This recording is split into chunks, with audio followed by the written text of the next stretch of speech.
जय Hind friends, NCERT with Naved Khan में आप सभी का एक बार फिर अभिनंदन है। बहुत बहुत स्वागत है। उम्मीद है आप सभी अच्छे होंगे, मैं भी बहुत अच्छा हूं। हम अपनी ज्योग्राफी की 7th क्लास की एनसीईआरटी कर रहे हैं, जिसके हम 4 चैप्टर ऑलरेडी कर चुके हैं। Today we are going to learn chapter number 5। Okay, आज हम अपना चैप्टर नंबर 5 देखने वाले हैं, जो कि है जल, वाटर या लिक्विड, इसे इंग्लिश में कहेंगे। ठीक है, इस चैप्टर को पढ़ने से क्या तात्पर्य है? देखिए, इसको पढ़ने के बाद हमें बहुत सारी चीजें क्लियर होने वाली हैं, जैसे कि हमारी पृथ्वी पर वाटर अवेलेबिलिटी, पानी की उपलब्धता कितनी है, कैसे कैसे है। ठीक है, उसके बाद हम जल चक्र को देखने वाले हैं कि जल चक्र क्या है। ठीक है, जल चक्र का मतलब है कि समुद्रों में, नदियों में, झीलों में, ग्लेशियर्स पर, ठीक है, देखिए क्या होता है कि जैसे जैसे तापमान बढ़ता है वैसे वैसे पानी वाष्प में परिवर्तित होकर के वाष्पन हो जाता है जल का, और वो हमारे एनवायरमेंट में, इवन के यहाँ जहाँ हम अभी मौजूद हैं या आप लोग जहाँ भी हैं, वहाँ भी एटमॉस्फेयर में, हवा में पानी होता है। ठीक है, जो कि अदृश्य होता है, हमें दिखाई नहीं देता है। जब वहाँ का टेम्परेचर ज़्यादा होता है तो वो बारिश के रूप में, वर्षा के रूप में या हिम के रूप में धरती पर गिर जाता है। ठीक है, तो उस चीज को जल चक्र कहा जाता है। इसी प्रकार से जल चक्र चलता रहता है, उसको हम बहुत डिटेल में अभी पढ़ने वाले हैं। ठीक है, उसके बाद हम देखने वाले हैं पानी में लवणता। ठीक है, यानी कि सॉलिडिटी को हम देखने वाले हैं कि खारा जल जो होता है समुद्रों का, वो कैसे क्यों खारा होता है। ठीक है, उसके बाद पृथ्वी पर खारा जल कितना है, पीने योग्य जल कितना है, ग्लेशियर्स में जल कितना है, उसको हम डिवाइडेशन करके देखने वाले हैं बहुत डिटेल में। ऑल राइट, उसके बाद हम महासागर परिसंरचना देखेंगे, तरंगे देखेंगे, ज्वार भाटा को पढ़ने वाले हैं और महासागरीय धाराओं को पढ़ने वाले हैं। बहुत सारी महासागरीय धाराएं हैं जो कि समुद्रों में, जैसे कि हम पढ़ते हैं प्रशांत महासागर, अटलांटिक महासागर, हिंद महासागर। ठीक है, उत्तरी अटलांटिक और दक्षिण अटलांटिक दोनों को हम देखते हैं। ठीक है, उसके बाद सदर्न ओशियन, इवन के सारे महासागर, ओशियंस, उसके अलावा जो भी कुछ है, ठीक है, उसमें I want to say that कि महासागरीय धाराएं क्या होती हैं। ठीक है, मैं ये बताने वाला हूं कि लैंड के आसपास आपके पास जो मैप लगा हो, आप उसको देखिए, जहां जहां ब्लू कलर से जो दिखाई दे रहा है, यानी कि जो जल है, उसमें बहुत सारी धाराएं, जैसे नदी की धारा होती है उसी प्रकार की धाराएं चलती रहती हैं। महासागरीय जल चलायमान है, ठीक है, स्थिर नहीं है, चाहे वो तरंगों के रूप में हो, वेव्स के रूप में हो, ठीक है, या फिर वो धाराओं के रूप में हो। ऑलराइट गाइस, तो चलिए, बी पेशेंस, आप धैर्य रखिए और यकीन मानिए, आप विश्वास कीजिए, मैं आपको सारी की सारी एनसीईआरटी कराऊंगा। ठीक है, तो चलिए, जब आप वीडियो देख ही रहे हैं तो सबसे पहले आपका काम है, मेरा काम है आपको पढ़ाना, आपका काम है पढ़ना। दोनों लोग मिलकर के, कुछ मेहनत मैं करूं, कुछ आप करेंगे, ठीक है, तो डेफिनेटली आप उस मंजिल पर अपनी पहुंच जाएंगे जो आप पाना चाहते हैं। तो चलिए, अगर अभी तक आपने चैनल को सब्सक्राइब नहीं किया है तो अगर आप चाहें तो कर सकते हैं, लाइक भी कर सकते हैं, और क्या इंप्रूवमेंट आपको चाहिए तो आप कमेंट करके बता सकते हैं। चलिए, आज हम देखने वाले हैं, जो जो चीज़ हम देखने वाले हैं आज हम उसको पहले थोड़ा सा यहाँ लिख लेते हैं। देखिए, सबसे पहले हम क्या देखने वाले हैं, जल चक्र। ठीक है, इसे इंग्लिश में कहते हैं वाटर साइकिल।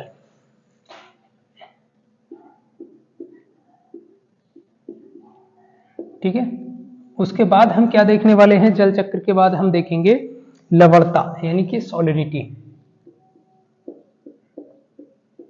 ठीक है,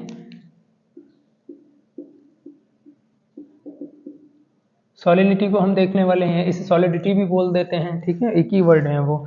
उसके बाद हम देखेंगे जल निकायों का वितरण।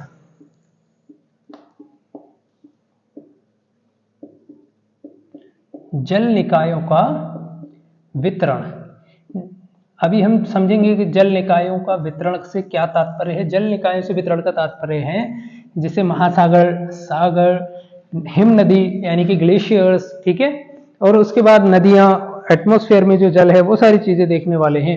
इसको हम कहेंगे distribution water of body, distribution of water body. ठीक है, डिस्ट्रीब्यूशन लिख लीजिए। चलिए,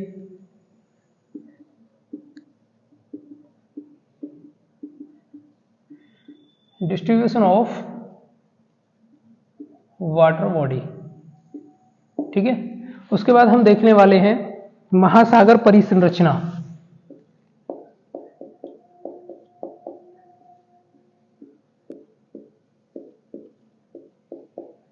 ठीक है, महासागर परिसंरचना को इंग्लिश में कहेंगे ओशियन सर्कुलेशन, ठीक है।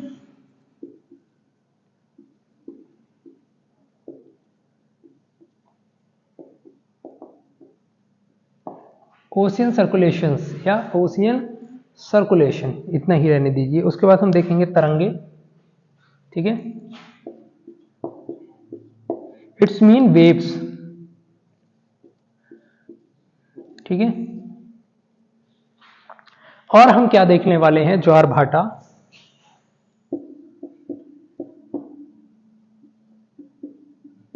ज्वार भाटा को कहेंगे हम टाइड ही कह लीजिए, ठीक है। टाइड और हाई टाइड, लो टाइड, उसको हम पूरा समझने वाले हैं क्या होता है। और हम देखेंगे महासागरीय धारा,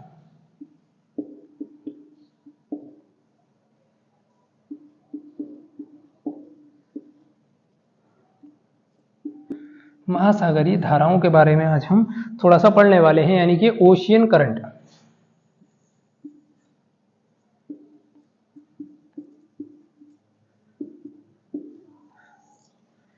ठीक है, इन मुद्दों पर आज हम चर्चा करने वाले हैं गाइस मिल करके, ठीक है। तो चलिए सबसे पहले आप इसका स्क्रीनशॉट ले लीजिए। हो गया, चलिए, well done, very well done. तो चलिए अब हम वन बाय वन करके इन चीजों को देख लेते हैं कि आपने स्क्रीनशॉट जब ले ही लिया, ठीक है। जल चक्र को हम पहले पढ़ते हैं, यानी कि वाटर साइकिल क्या है। तो हम वाटर साइकिल की सबसे पहले डेफिनेशन लिखेंगे, उसके बाद हम एक यहाँ पे डायग्राम बना करके समझेंगे। As you know about me guys, ठीक है दोस्तों, जैसे आप जानते हैं मेरे बारे में कि मैं मैक्सिमम ट्राई करता हूं ना कि डायग्राम से बना करके समझा दिया जाए, क्योंकि डायग्राम का पढ़ा हुआ ज्यादा दिनों तक माइंड में रहता है हमारे, ठीक है। देखिए अभी यहाँ इसकी डेफिनेशन हम लिख लेते हैं, चलिए। जिस प्रकार, ठीक है, जिस प्रक्रम में जल लगातार अपने स्वरूप को बदलता रहता है, तो आप मेरे साथ साथ लिखते हुए चलिए। जिस प्रक्रम में जल लगातार अपने स्वरूप को बदलता रहता है, ठीक है। लिखिए ये लाइन, जिस प्रक्रम में, ठीक है, जल लगातार अपने स्वरूप को बदलता रहता है और महासागरों, ठीक है, और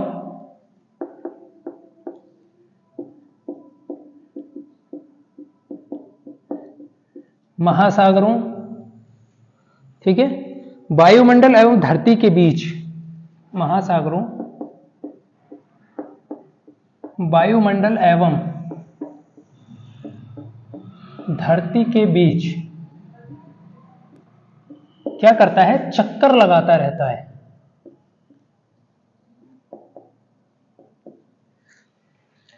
चक्कर लगाता रहता है, उसे क्या कहते हैं, उसे जल चक्र कहते हैं। ऑलराइट गाइस, ये डेफिनेशन है इसकी। देखिए फॉर एग्जांपल मैं आपको यहां बताना चाहूं, ठीक है, ये क्या है, ये ओशियन है, यानी कि समुद्र है या कोई भी जल निकाय है, ठीक है। जब यहां तापमान ज्यादा होगा, ठीक है, जब यहां तापमान को हम रेड कलर से बनाते हैं ताकि आपको अच्छे से समझ आए, यानी कि ये क्या हो रहा है, ये तापमान अगर यहां ज्यादा होगा, मान लीजिए सतह पर, ठीक है, ये तापमान ज्यादा है, तो जल क्या करेगा, जल वाष्प के साथ, ठीक है, ऊपर जाएगा, चाहे वो कोई भी वाटर बॉडी हो, ठीक है। अब एज यू नो के वायुमंडल में प्रत्येक 1 किलोमीटर जाने पर क्षोभ मंडल में सबसे पहले तापमान बहुत तेजी से गिरता है, जिसमें कि हमने पिछले चैप्टर में एक डायग्राम के माध्यम से समझा था कि टेम्परेचर, हमारी जो वायुमंडल की 5 परतें हैं, ठीक है, उसको कैसे कैसे उसमें बढ़ता है और कम होता है, ठीक है। उसको हमने देखा था, जिसमें कि हमने देखा था क्षोभ मंडल, ठीक है, समताप मंडल, मध्य मंडल, आयन मंडल और बहिर्मंडल। इन पांचों मंडल में हमने देखा था एक डायग्राम बना करके। तो सबसे पहले तापमान बहुत तेजी के साथ कम होता है, तो जैसे जैसे ये जल ऊपर जाता है, यहां मान लीजिए ये बादल है, ठीक है, यहां टेम्परेचर काफी कम रहता है। जब ये ऊपर जाता है जल, ठीक है, समझिए बात को, ध्यान दीजिए, यहाँ पे ये बहुत इंपॉर्टेंट चीज मैं आपको यहां बता रहा हूं। यहां टेम्परेचर ठंडा मिल जाता है, ठीक है, यानी कि हिमांक बिंदु मिल जाता है या फिर 5 डिग्री 10 डिग्री मिल जाता है, तो यहां पानी क्या है, ठंडा होकर के वापस धरती पर गिर जाता है। बस इतनी ही कहानी है, ठीक है, बना लीजिए।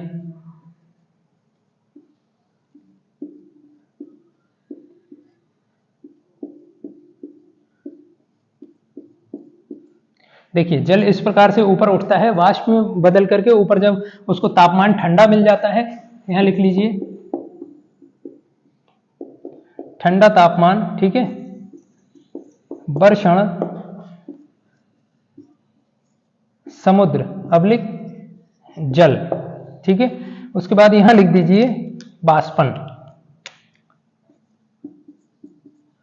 ये क्या हो रहा है, बाष्पन, ठीक है, जल, बस यही चीज है। इस प्रकार से ये जो सर्कुलेशन जो कर रहा है, ठीक है, राउंड जो लगा रहा है, इसी को कहेंगे हम क्या, जल चक्र, ठीक है। एक बार स्क्रीनशॉट लीजिए आप इसका, then we will go ahead, ठीक है। अभी फिलहाल मैं उसको लिखा रहने देता हूं और इसको मैं मिटा देता हूं। बनाते हुए चलिए मेरे साथ साथ, आप भी लिखते हुए चलिए, ठीक है। जब जल को गुप्त ऊष्मा दी जाती है, इसके आगे की नेक्स्ट लाइन है, जब जल को गुप्त ऊष्मा दी जाती है तो जल वाष्प में परिवर्तित हो जाता है। तो लिख लीजिए नेक्स्ट लाइन,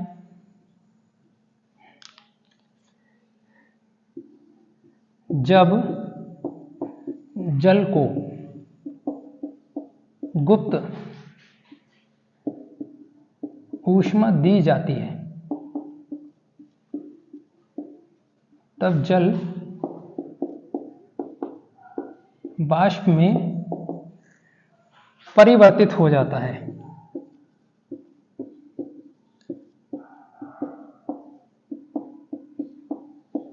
तथा जब वाष्प को ठंडा किया जाता है, ठीक है, वाष्प में तापमान कम होने पर जल वाष्प जल में परिवर्तित हो जाता है, तथा वाष्प में तापमान ठंडा होने पर क्या होता है, वाष्प जल में परिवर्तित हो जाता है। देखिए ये क्या कहना चाह रहे हैं, इसका तात्पर्य इस चीज से हम लगा सकते हैं। फॉर एग्जांपल, हम अमूमन सभी लोगों के घरों में, अमूमन कह रहा हूं, नॉट सभी के, जनरली लोगों के घर में फ्रिज होता है, रेफ्रिजरेटर, ठीक है। उसमें आप क्या कीजिए, एक बाउल में, ठीक है, पानी भर के रख दीजिए। तो जैसे जैसे उसका तापमान ठंडा होगा वो क्या होगा, जम जाएगा, यानी कि फ्रीज हो जाएगा, ठीक है। अब उस फ्रिज बर्फ को निकालने के बाद नॉर्मल जगह में रख दीजिए, वो किस में परिवर्तित हो गया, जल में परिवर्तित हो गया। अब अगर आप उसको वाष्प में परिवर्तित करना चाहते हैं तो उसके नीचे, यानी कि हम उसे गैस पे रख सकते हैं, स्टोव पे रख सकते हैं, जल को गर्म कीजिए। जल 100 डिग्री पे आने के बाद 100 डिग्री टेम्परेचर पर बॉईल होने लगेगा, उसके बाद वो वाष्प बन के उड़ने लगेगा। लेकिन जब वो वाष्प बन के उड़ जाएगा फिर हम उसको एकत्रित नहीं कर पाएंगे, क्योंकि वो एटमॉस्फेयर में मिल जाएगा, ठीक है। चलिए नेक्स्ट चीज हम देखते हैं, लवणता, सॉलिडिटी क्या है, ठीक है। इसका स्क्रीनशॉट लीजिए, फिर मैं इसको मिटा देता हूं। चलिए बहुत खूब,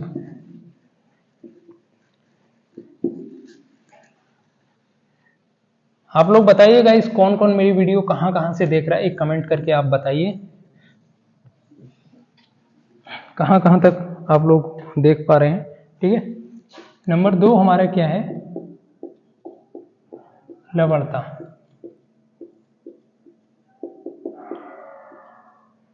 सॉलिडिटी, चलिए देखिए सॉलिडिटी में क्या कहने का तात्पर्य है, पानी में मौजूद, ठीक है, पानी में मौजूद नमक की मात्रा को लवणता के रूप में जाना जाता है। तो सबसे पहली लाइन लिखिए, जल में उपस्थित नमक, सॉल्ट, ठीक है, नमक की मात्रा को, ठीक है, लवणता के रूप में, ठीक है, जाना जाता है, ठीक है। इनका इसका कहने का तात्पर्य है इसे पीपीटी और पीपीएफ में मापते हैं। सेकंड लाइन लिखिए, इसे पीपीटी तथा पीपीएफ में मापते हैं। कैसे मापते हैं अभी देख लेते हैं, ठीक है। देखिए क्या होता है, समुद्री जल, नहीं नॉर्मल जल से लिखते हैं हम, ठीक है। देखिए जो पीने योग्य जो जल होता है उसकी लवणता होती है 0 से 5 पीपीटी। पीपीटी की फुल फॉर्म होती है पार्ट पर थाउजेंड, ठीक है। किसमें? अलवणीय जल में, ठीक है। यानी कि पीने योग्य जल यानी कि फ्रेश वाटर, ठीक है। फ्रेश वाटर लिख दीजिए, ठीक है। पीने योग्य जल होता है ये, ठीक है। उसके बाद 5 to 35 ये किस में होती है? महासागरों में होती है, ठीक है। यानी कि पीपीटी, ठीक है, इसके आगे पीपीटी जरूर लगाइए आप। 5 से लेकर के 35 तक पीपीटी जिसमें होती है वो खारा पानी होता है, ठीक है। ये खारा पानी होता है, महासागरों में होता है। उसके बाद 35 के ऊपर, ठीक है, ये महासागरों में होती है। देखिए मैंने उल्टा लिख दिया, सॉरी। ये क्या है? खारा पानी लिख लीजिए, क्योंकि महासागरों का पानी तो और भी ज्यादा खारा होता है, ठीक है। खारा पानी, ये महासागर, अवलिक सागर। जैसे फॉर एग्जांपल आप समझिए कि जो इजराइल के मृत सागर में, ठीक है, 340 पीपीटी होती है। यहां लिख लीजिए,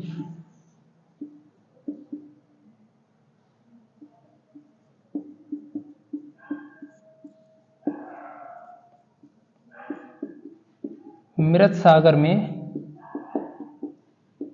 340 पीपीटी है, ठीक है। जिसके कारण क्या है कि जल की जो थिकनेस है, ठीक है, जल बहुत ज्यादा गाढ़ा हो जाता है। उसमें तैराक क्या है, कोई भी उसमें कूदेगा तो डूबेगा नहीं। उसमें जो जल के बॉडी के द्वारा हटाई गई जल की मात्रा शरीर के द्वारा हटाए गए भार से कम होती है, इसलिए शरीर वहां डूब नहीं पाता है, ठीक है। इजराइल में मृत सागर है। लेक वैन है टर्की में, उसकी 350 है, ठीक है। लेक वैन टर्की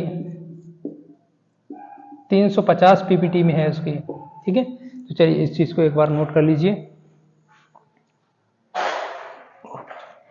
स्क्रीनशॉट ले लिया होगा उम्मीद है आपने। नेक्स्ट पॉइंट लिखिए,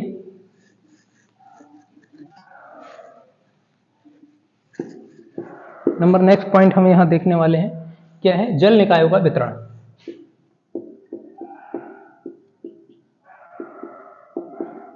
जल निकायों का वितरण, डिस्ट्रीब्यूशन ऑफ वाटर बॉडी, ठीक है।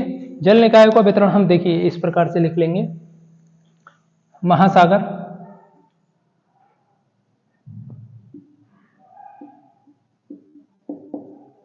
महासागरों में 97.3% जल अवेलेबल है, ठीक है। महासागरों में कितना है? 97.3%। उसके बाद देखेंगे जल छत्रक या ग्लेशियर। जल छत्रक या फिर ग्लेशियर। ग्लेशियर में कितना है? 0.2 नहीं 0.2%, ओनली 2% यानी कि जल है, ठीक है। यानी कि ग्लेशियर्स में बहुत ज्यादा जल है। उसके बाद देखेंगे भूमिगत जल कितना है, लिखते चलिए मेरे साथ।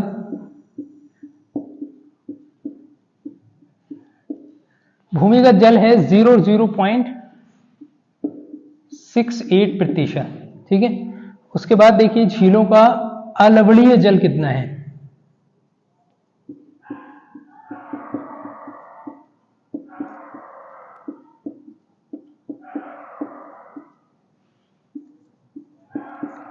झीलों का अलवणीय जल है 0.009%, ठीक है।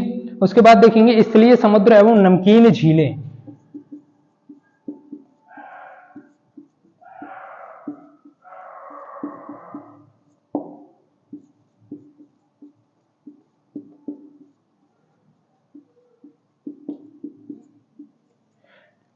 इसमें कितना है 0.009%, सेम है। ठीक है, झीलों का लवणीय और अलवणीय जल दोनों सेम ही है, 0.009%। उसके बाद लास्ट बताया है वायुमंडल।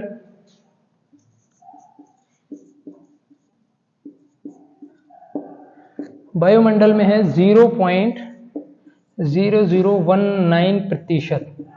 ठीक है, जल वायुमंडल में है। उसके बाद लास्ट हमारा बचता है नदी। नदी में कितना है 0.0001%। Oh my god, what is this happening, ये क्या हो रहा है, यानी कि 100% ये हो जाता है हमारा। चलिए इसका स्क्रीनशॉट लीजिए। हो गया। चलिए एक बार हम इसको मिटाते हैं, क्लीन अप कर देते हैं।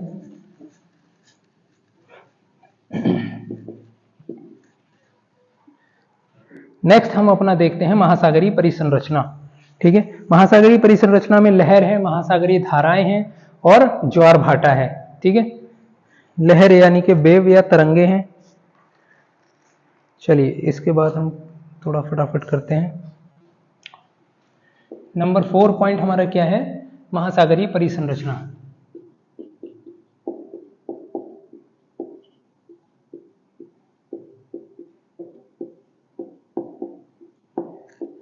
महासागरीय परिसंरचना को हमने इंग्लिश में क्या लिखा था, दोबारा से लिखूंगा मैं तो बहुत टाइम लगेगा, कोई फायदा नहीं। Ocean circulation. ठीक है, ओशियन सर्कुलेशन में देखिए क्या क्या होता है, हम क्या क्या पढ़ने वाले हैं। ठीक है, लहरें यानी कि वेव। ठीक है, और क्या है, महासागरीय धारा, ज्वार भाटा।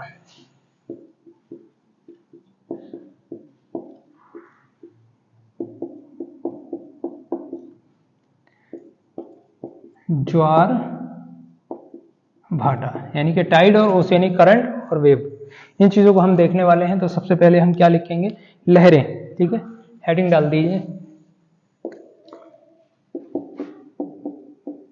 लिखते चलिए मेरे साथ साथ, लहरें। ठीक है, लहरों को देखिए किस प्रकार से लिखेंगे, जब महासागरीय जल सतह पर लगातार उठता और गिरता है। ठीक है, आपने वीडियोस वगैरह में देखा होगा, या जो लोग तटों के पास के हैं उन्होंने तो देखा है। इवन मैंने स्वयं विजिट किया है समुद्र को, बहुत बार मैंने देखा है, और मैं काफ़ी दिन तक ऑन एन एवरेज 6 साल तक मैं समुद्र के पास रहा हूँ, तो मुझे उसके बारे में अच्छी खासी जानकारी है कि समुद्री तरंगे कैसी होती हैं। जब महासागरीय जल सतह पर, लिख लीजिए इसकी डेफिनेशन, जब महासागरीय जल सतह पर, ठीक है, लगातार उठता और गिरता रहता है, लगातार उठता और गिरता रहता है, तो उसे क्या कहते हैं, तो इसे तरंग कहते हैं।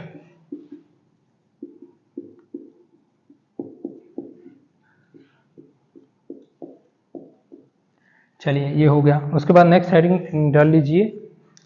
ठीक है, सुनामी।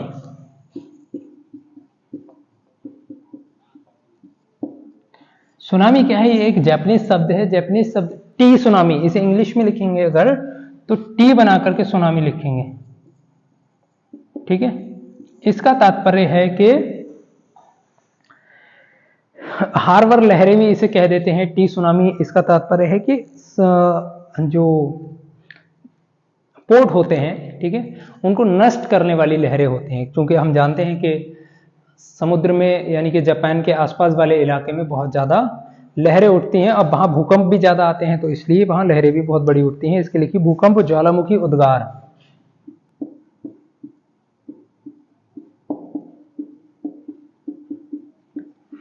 भूकंप अचानक से आ जाता है, ठीक है, या फिर ज्वालामुखी फट जाता है समुद्र के अंदर,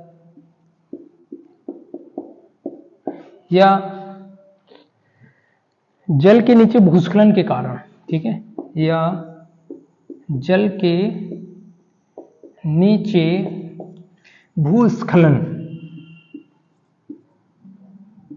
यानी कि समुद्री सतह का धंस जाना, भूस्खलन के कारण। ठीक है, महासागरीय जल अत्यधिक विस्थापित होता है, भूस्खलन के कारण महासागरीय जल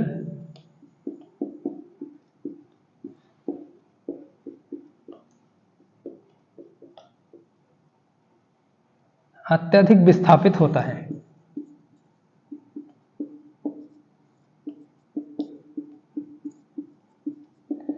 ठीक है, उसी को हम क्या कहते हैं, इसके परिणाम स्वरूप 15 मीटर की ऊंचाई तक, ठीक है,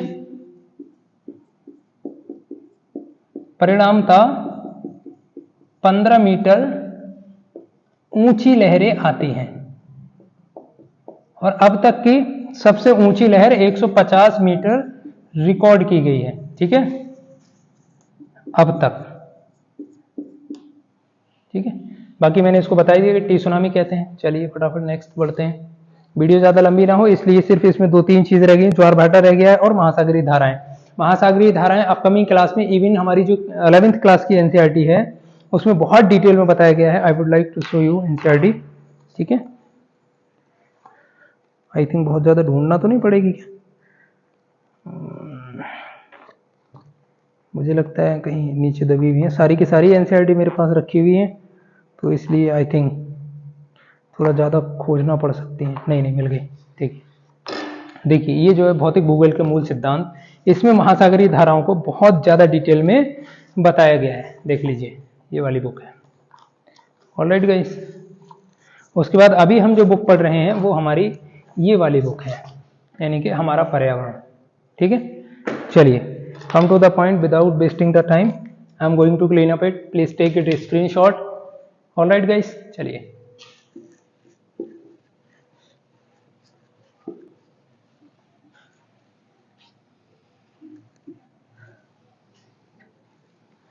नंबर नेक्स्ट हेडिंग डाल दीजिए ज्वार भाटा। ज्वार भाटा को हम आने वाले क्लासेस में और भी ज्यादा डिटेल में पढ़ने वाले हैं। ठीक है,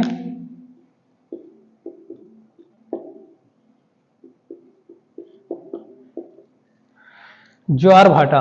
ठीक है, दिन में 2 बार नियम से महासागरीय जल का उठना एवं गिरना ज्वार भाटा कहलाता है। बहुत सिंपल सी डेफिनेशन है, दिन में 2 बार महासागरीय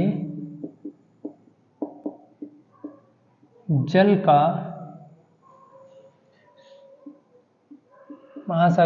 का उठना एवं गिरना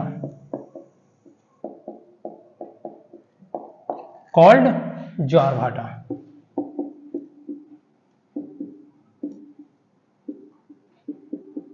ज्वार भाटा कहलाता है। ठीक है, अब उच्च ज्वार और निम्न ज्वार को लिख लीजिए।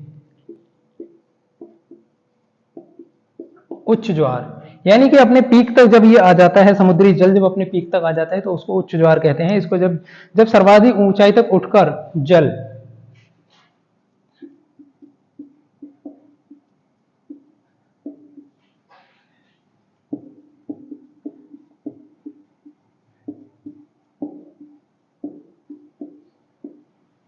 ठीक है, जब सर्वाधिक मतलब इस प्रकार से जब ज्वार भाटा आता है, ठीक है, मान लीजिए ये कोस्ट है, तट है, ठीक है, जब ये यहां तक टकराता है, ठीक है, बिल्कुल तट तक, जब अपने सर्वाधिक ऊंचाई तक उठ करके जब वापस चला जाता है, ठीक है, तट के बड़े हिस्सों को डुबो देता है, तब उसे ज्वार कहते हैं।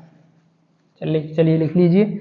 ठीक है, जब सर्वाधिक ऊंचाई तक उठकर जल तट के सर्वाधिक बड़े हिस्से को डुबो देता है तो उसे क्या कहते हैं, उच्च ज्वार कहते हैं। लिख लिया। उसके बाद देखिए निम्न ज्वार यानी कि लो टाइड।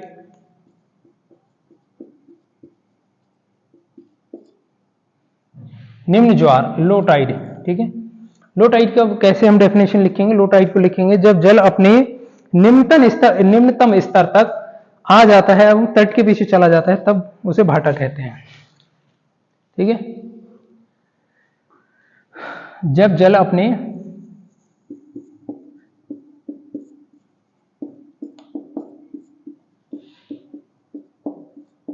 निम्नतर स्तर तक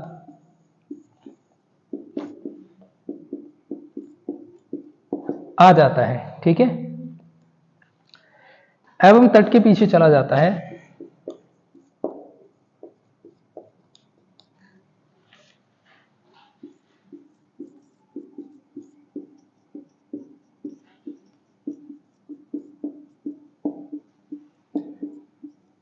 तब उसे भाटा कहते हैं। भाटा या फिर निम्न ज्वार कहते हैं, ठीक है।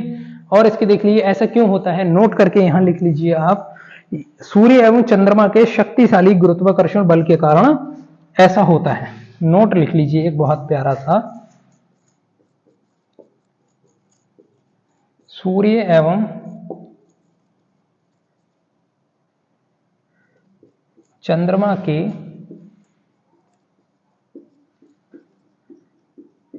शक्तिशाली गुरुत्वाकर्षण बल के कारण ज्वार भाटा आता है।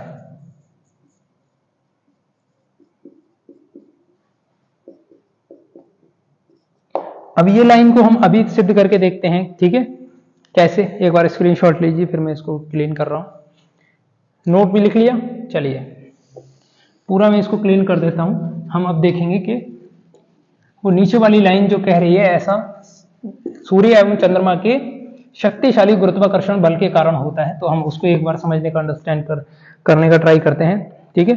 लघु ज्वार, देखिए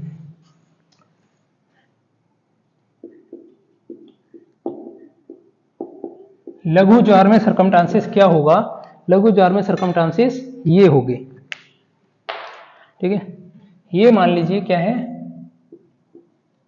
सन, ठीक है, और ये क्या है, अर्थ, ठीक है, यानी कि पृथ्वी, ठीक है, और ये क्या है, चंद्रमा पृथ्वी का, ठीक है, ऐसे बना लीजिए। तो मून है ये, ठीक है। अब ज्वार जो होगा, क्योंकि सन भी अपने गुरुत्वाकर्षण बल के कारण इसको खींचेगा और सन भी इसको, मून भी इसको गुरुत्वाकर्षण बल के कारण खींचेगा, तो क्या होगा, पानी इस प्रकार से थोड़ा सा ज्यादा हो जाएगा। इसको क्या कहेंगे हम, लघु ज्वार। नंबर 2 पे देखिए बृहद ज्वार, ठीक है। बृहद ज्वार क्या होता है, फॉर एग्जाम्पल, ठीक है, ये क्या है, हमारा सन है, ठीक है, और हम देखते हैं कि ये हमारी क्या है, पृथ्वी है, उसके बाद ये हमारा क्या हो जाता है, मून है, ठीक है। अब ये दोनों एक ही लाइन में हो गए, तो फिर इसका जल अब ज्यादा दूर तक आएगा, इस तरफ भी रहेगा क्योंकि इस तरफ बहुत कम रह जाएगा, क्योंकि ये पृथ्वी का अपना भी गुरुत्वाकर्षण बल है, इस कारण यहां बहुत कम रह जाएगा और इसको हम हाई टाइड कहेंगे, ठीक है। उसके बाद हम देखेंगे उच्च ज्वार भाटा। उच्च ज्वार भाटा,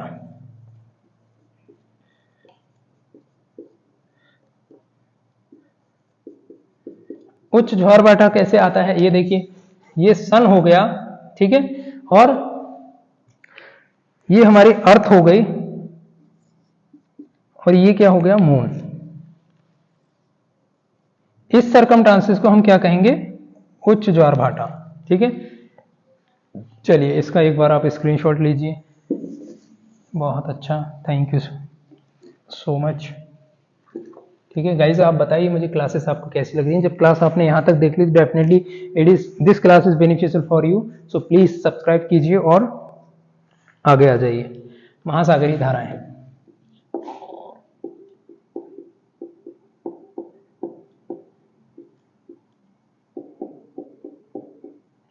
लाइक करने के लिए बोलना पड़ेगा, कीजिए ना, अरे करदा तो नहीं।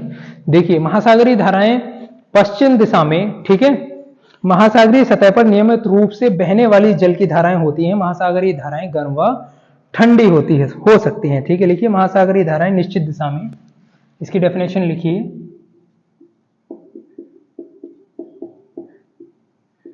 महासागरीय धाराएं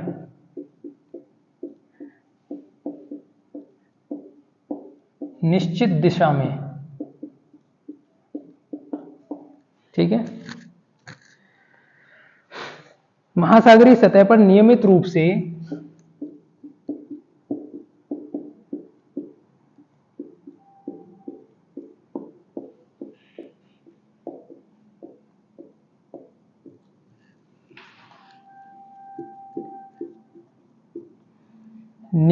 से लिखते चलिए मेरे साथ साथ, बहने वाली जल की धाराएं होती हैं।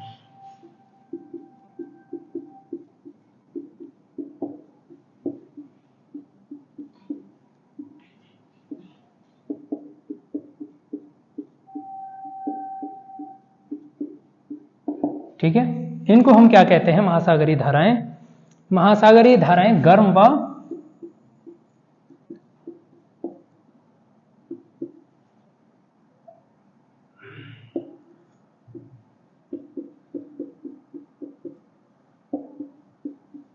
व ठंडी हो सकती हैं।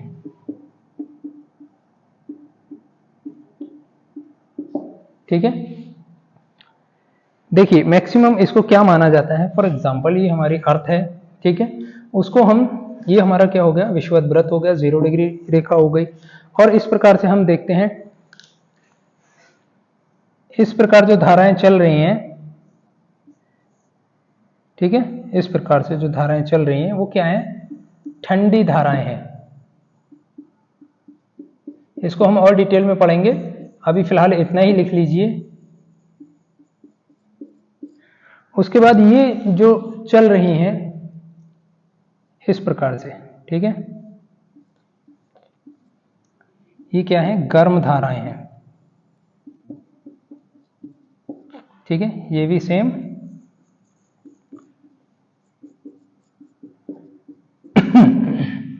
देखिए ये एनसीईआरटी 7th क्लास में भी दिया हुआ है, इसका चित्र आप देख लीजिए, इसका पेज नंबर, चित्र इसका 5.6 चित्र जो महासागरीय धाराएं हैं उसको आप एक बार एनालिसिस कीजिए, आपको और अच्छे से समझ में आएगा कि धाराएं किस प्रकार से चल रही हैं। ठीक है, तो चलिए आज की क्लास को हम ज़्यादा लंबी ना करते हुए यहीं तक रखते हैं। ठीक है, अगर आपको कुछ और सजेशन दे रहा हूँ, डेफिनेटली यू कैन कमेंट, आप एक कमेंट करके मुझे बता दीजिए, चैनल को सब्सक्राइब कर लीजिए और लाइक कर दीजिए। ठीक है, चलिए, और जिन लोगों के साथ जो भी आपके दोस्त हैं पढ़ने वाले काम का है, अगर उनके, तो डेफिनेटली उनके साथ शेयर कीजिए। तो अपनी वाणी को मैं इन्हीं शब्दों के साथ विराम देना चाहता हूं और मैं अपने चैनल की तरफ से आप सभी को बहुत बहुत शुभकामनाएं देना चाहता हूं। ठीक है, कीप वॉचिंग, कीप लर्निंग। स्वस्थ रहो, व्यस्त रहो, मस्त रहो। Thank you so much.